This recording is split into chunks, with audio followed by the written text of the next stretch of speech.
So guys, Battlefield 2042 is real, and I got to see the reveal a little bit early, and I was given some very exclusive information. We're going to go on a very, very big deep dive on all the information I got, loads of exclusive screenshots, the reveal trailer in the background, and just share as much as I possibly can about this game. I am very excited. The game looks incredible. So let's begin with the main bullet points. Battlefield 2042 is multiplayer only. No single player campaign whatsoever. The game will be releasing October 22nd. Early access begins on the 15th of October. There is a couple of closed betas, open betas happening before the launch of the game. I'll let you guys know more about that later on in the video. The game is 128 players. 128 players on one map. That is insane, but that is only for current gen consoles. That is Xbox Series X, that is Xbox Series S, PS5, and PC players. 128 players. The game is also launching on previous gen consoles, the PS4, Xbox One, but only 64 players. I want to make that completely clear. They're very different. 64 players for last gen, 128 players for this gen. Battlefield 2042 is now a live service. There is a year one planned already, 4 separate battle passes, free and paid. So there's premium content, but I'm pleased to say that is only cosmetic. So all the guns, all the maps are free and available for the game. So just to confirm, the premium content is only customization. It is not integral to the game in terms of gameplay, guns, maps. It's not there. That's all free content. You're good. As far as I know, there is no Battle Royale mode for launch. Whether that happens afterwards, I don't know, but there's no Battle Royale mode in the game. Full reveal of the gameplay will be on the 13th of June. Come back to this channel. I will show you guys the gameplay, or go to the Battlefield channel. It's up to you. But before we go to the year 2042, let's jump back 10 years and let's see where this war is taking place. Rising sea levels, economies are collapsing. The greatest refugee crisis the world has ever known. The second Great Depression. We skip forward 4 more years. The surviving nations close their borders to outsiders. Refugees have nowhere to go, and they are called No-Pats. No-Pats are formed of soldiers, scientists, farmers, all adapting, surviving. The year is now 2040. The global blackout happens. Satellites dropping from the sky throws the world into absolute chaos. Riots everywhere. It is popping off.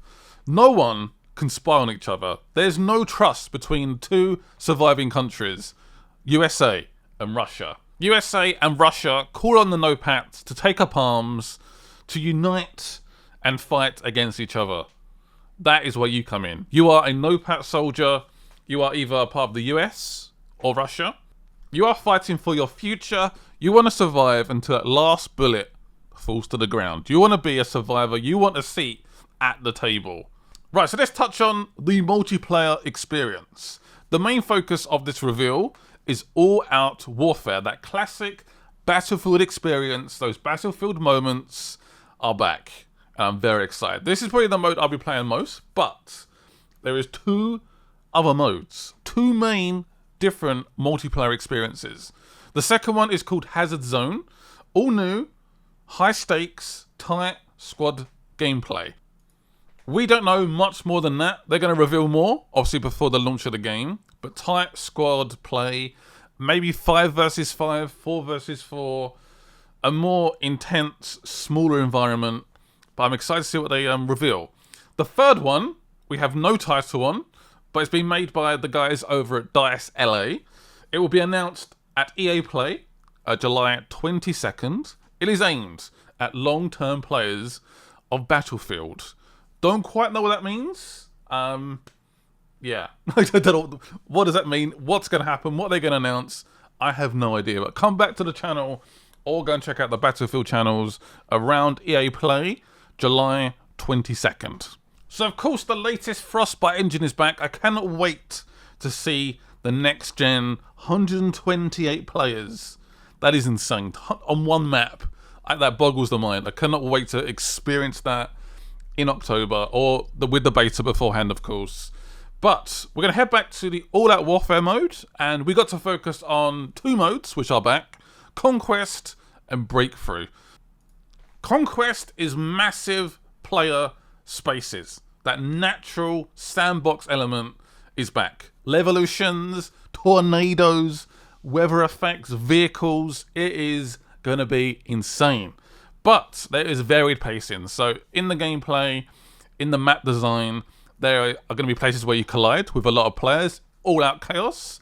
There will be certain situations where it's a little bit more personal. So maybe 2 squads fighting it out. We don't even know how big a squad can be right now. We're not even sure. Probably 4 or 5, I would imagine. But yeah, those sort of more tighter experiences. But there is going to be moments where you collide. I don't know, 30 versus 30 players, all in one area, going at it. It's going to be insane. Yeah, Conquest is back. Breakthrough is a much more guided experience. There is 1 team attacking, 1 team defending. Is the objective of the attacking team to push that front line forward, to get to that final objective and take it. For example, there is a rocket about to be fired into space. The attackers are trying to stop it. The defenders want the launch to go off successfully. Yes. Lots of Battlefield incredible moments. Also, Battlefield 2042 has bots. Yes, you can play this by yourself, I guess. It's a great way to test out guns, vehicles, learn the maps, learn the designs, just practice with the game. And you can bring in friends as well, so you can do a combination. So let's start talking about the maps. Again, I cannot ignore the fact this is going to have 128 players on a map. There's still different scale maps. So there's bigger maps, massive, humongous maps, the more tighter maps as well. They're not all going to be just massive, massive maps. So the maps are split up into clusters. These will be important objects, places, for example, maybe a village, oil platform, stadium, and then within, so there's sectors and there's clusters within the sectors, if that makes sense. But yeah, that's basically how the map is formed. And from what I've seen so far, the maps look incredible. We got to learn some details, some names, where those maps are set, how they are individual, how they're different, the size of them as well. So let's jump into that. First up, we have Kaleidoscope. This is set in South Korea. A quantum-powered disinformation hub threatens the global network. Multiple floors, canals, water vehicles, multiple skyscrapers. You can zip line across, by the way. There's also a TV station. Again, there's a big focus on skyscrapers, water. It looks like a really modern take on South Korea. It looks absolutely stunning. And yeah, that's what we know about the first map. Next up is a map called Manifest. This is set in Singapore. It is a flashpoint in the storyline. Global trade has come to a halt. This is an important American supply line. It is a container yard which funnels players from one part of the map to the other. And yes, you can move the containers with an automated crane. Maybe you want to funnel the enemy in one direction to cause a trap. There is multiple ways to go about warfare on Manifest. Sounds like a really cool map. Next up is Orbital, set in France, Guyana. It is a rocket site. It is a very controversial rocket launch, and it's taking place as a race against time. Will the rocket fly, or will it blow up on the launch pad? It's more of a medium-sized map. There's a lot of action around the rocket launch sector and the surrounding structures. Again, looks incredible. Cannot wait to see that rocket blow up on the launch pad. Cannot wait. Next up is Discarded. This is set in India. As you can see, it's a shoreline. Massive ships are stranded due to the changing water levels. In the middle of a map, you will see, actually on the screenshot right now, the ship called Colossus. It contains a stealth submarine in its stomach. That is the main objective. And again, I love how there's a variety in the maps here as well. Really cool modern take on South Korea. And then we got India, for example, on the shoreline where it's completely run down. There's some really cool takes, and I'm very excited to play these maps. Okay, this might be my favorite map. Look at that screenshot. That is incredible. I love it. This is called Renewal. It's set in Egypt. You are fighting for a groundbreaking agricultural technology center. As you can see from the picture, there is contrasting environments. So in the middle, you got a wall going from one point of the map all the way straight through. That wall is there, is a part of the game. It's there. It's insane. So one side, obviously the green area is the agricultural area. On the other side is a very harsh climate, dry desert, canyons. A really, really cool map. I love this screenshot. Incredible. Next up is Hourglass. This is set in Qatar, a city lost to the sand, as you can see. Featuring a broken down convoy, sparks of war that tears the city apart. Actually one of the biggest maps in the game. And you see the neon city in the background getting absolutely battered by the sandstorms. So far, we have tornadoes and sandstorms. There might be more coming up. I've not heard anything myself, but maybe we can predict the weather in the comments that we'd really like to see. I would love to see flash floods. That would be incredible. I've not heard anything. Please do not take that from my video. I've not heard anything. Please, that's a random prediction. You can see also in that screenshot, there is a stadium, again, completely overrun with sand. There is massive dunes you can go over, great for vehicle chases and vehicle combat. Again, a really cool map. The scale is going to be incredible. Next up is Breakaway, and this is set in Antarctica. Hopefully I said that right. There is a struggle for oil and gas, and this is officially the biggest map they've shown us to date. 5.9 kilometers. Insane. I'm going to go for a little bit of a deep dive into how a match actually works on a map of this size. So obviously this map supports 128 players. There is multiple combat areas. For example, the Outlook, where you can wingsuit down or parachute down. You're at a very high vantage point. Resource depot, oil rig, and oil port. For Conquest, there is 1,000 tickets to start. The match could potentially take 45 minutes. This is just a random example, by the way. This may change. Capture as many territories as possible. Once you have a majority, it will start to remove tickets from the enemy team. And then we get a breakthrough example on this map. 128 players. Capture as many sectors to advance as possible. Once you get the final sector, the attackers win. This game, again, can be 45 minutes. That's the time limit. There's 350 tickets for the US attacking force. The defenders have to hold the line, eliminate the attackers to take all the tickets away, and then obviously the defenders win. If the attackers get the final sector, the attackers win. So the class system for Battlefield has changed for Battlefield 2042. There is now specialists, no pat specialists. What does this mean? So your primary gadget is locked to a specialist. But you can pick any grenade, any weapon, any secondary gadget, more freedom to fit your style. There will be 10 specialists at launch, with more coming out with the season pass. I believe there's 4 in year 1. So yeah, we've got 4 examples. Just to remind you, each specialist has a locked gadget and trait, and that is it. You can use any weapon with these specialists, any secondary gadget, you're good to go. So first up is Webster. So he's still under the assault class banner, but he has a specialist grappling hook. Yes, very nice indeed. And also a trait which is called Nimble. Increased agility when aiming down sights and ziplining. So can you imagine how useful that's going to be? Flanking behind snipers, getting up high onto those rooftops. Yeah, that grappling hook is going to be fun. Next up we have Maria. She has an S21 pistol. It can revive, heal teammates from afar. So that is her exclusive gadget. And her trait is Combat Surgeon. So you can go up to a teammate, give them a little zap. You have to go right next to them, zap them. They will be revived with full health. Very useful. Next up is Boris, the engineer. He has a gadget SG36. A sentry weapon will be deployed, automatically spots and engages the enemy. And apparently, well, maybe, they don't actually confirm this, by the way, maybe you can stick the turret onto a vehicle. That could be fun. Anyway, his trait is Sentry Operator. So if you stand near the turret, it will boost its efficiency.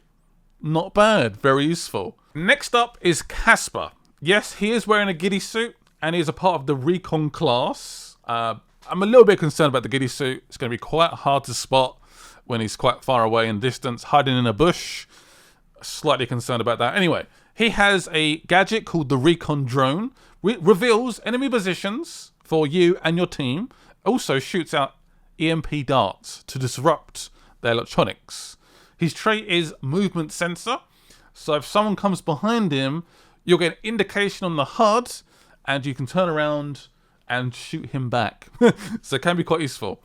Just a reminder, yes, in the picture he is carrying a sniper rifle, but if you want to carry a shotgun or an assault rifle as Casper, you're good to go. There's a lot of freedom. A lot of freedom. But we also got confirmation the wingsuit is a specialist gadget. So yeah, I don't know the name of the person, but you do need to have that specialist item to use the wingsuit, which is a little bit disappointing. I was hoping maybe we could all use it so we can go from those massive skyscrapers to ground combat as quick as possible, but there we go. Also, I do want to touch on the sort of life improvements as well with the game. While we're talking about weapons, there is a plus system in the game. What Scott, what's that? Basically, you can customize your weapon in the battlefield. Behind a tree, a log, you can stand in the middle of the open and start customizing your weapon. So that is the scope, the barrel, the underbarrel, and the ammo type. You can change on the fly. I was like, what? So for example, you're outside, it's a bit more open. You may want a long range scope on, maybe a longer barrel. But say you're going to switch up and go into more of a close ranged environment. You can switch the ammo type, so it's better fire rate. You can change the underbarrel to a shotgun, a short range scope, yes, a shorter barrel for better hip fire accuracy. The weapon's completely different. Completely different. It's insane. I love it. So just to clarify, just so you guys are completely understanding of the situation, the specialist has a fixed gadget and a fixed trait. Not a fixed weapon or second gadget, for example. Yeah, you're completely free to do what you want. Incredible. Some of the weapons they showed off was the M5A3, a all-round weapon for all-purpose combat. Obviously, it's a modification, a modified M5. We've got the K30, the king of close quarters. I did spot a silencer on it as well. We have these 4v9, adaptable, highly accurate, very nice. And we have vehicle combat. Yes, vehicles are back in a big way. And I'm pleased to confirm helicopters are back as well. And the way vehicle combat has changed, it's changed a little bit. So each seat is now vital. The more seats you have filled, the more effective you are as a team. It involves serious teamwork. Serious teamwork. You've got anti-air seats, for example, spotter seats, different type of gun seats, rockets, grenades, miniguns. Certain vehicles can now lay down mines. By the way, you can cool down a vehicle at any moment. You tell it, your tablet, where to put the vehicle, and it will land there. You could also use the spawn mechanic. It drops down via a big aircraft. It comes down, boom, vehicle spawned in. That's basically how it works. You could use that and flatten a sniper, for example, if you want to. You can use that spawn vehicle mechanic to help you out in combat. Very cool. But yeah, you can use that vehicle to then jump in with your squad, go to another sector without being shot by a sniper. Yes, I love that. Also, we got a few vehicles. Apache is back. The AH-64GX, the king of low airspace. Oh, can't wait. We have the air-to-air master, the GU-57 jet. Yes, jets are in the game as well. We also got the E6 JGR recon vehicle, basically a jeep. A tank jeep, I would describe it as. 6 wheels, versatile, high-tech, squad-focused vehicle. So yeah, that is the sort of general breakdown of what I was told.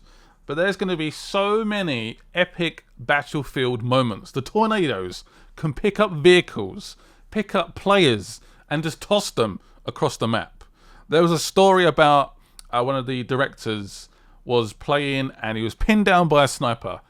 But the tornado picks up a vehicle somewhere else, don't know exactly where, picks up the vehicle, and this is just random, by the way, a completely random, spontaneous battlefield moment landed on the sniper. It wasn't ordered the vehicle to go there. The tornado just threw it at him, at the sniper. Boom, dead. Incredible. Cannot wait to see that. Cannot wait to see the sandstorms and how that affects the gameplay. There's probably going to be more weather effects. The destruction is back. Terrain destruction is back. It's going to be incredible. Cannot wait. But let's briefly talk about the Battle Pass. So yes, there will be Battle Passes in the game. 4 seasons, 4 Battle Passes, 4 new specialists coming out throughout the year. New locations, fresh new content for players. So again, the maps are for free. All weapons, stuff like that are for free. But some of the customization options will be under a premium banner, which obviously is a paid Battle Pass. So similar to Fortnite, similar to Warzone, I think. I'm not quite sure, but yeah. Very, very cool. Very intrigued by this this mode, this multiplayer experience, which will be announced on the 22nd of July at EA Play. And we have Hazard Zone, which will get announced again just before the launch of the game. High stakes, squad focused gameplay. Very excited for that. Yeah, that is my video. I hope I've managed to discuss everything I got told, basically. This video took a long time to record. Lots of notes being taken. This commentary took a long time. So I really hope you guys enjoyed it. Leave a like on the video. If you've got any questions, I will answer them if I'm allowed to. And yeah, I'll see you guys soon. Cannot wait for this game. I feel like I need a first-person shooter to really get into. And I think this game might be it. I'm excited. See you guys soon. Bye-bye.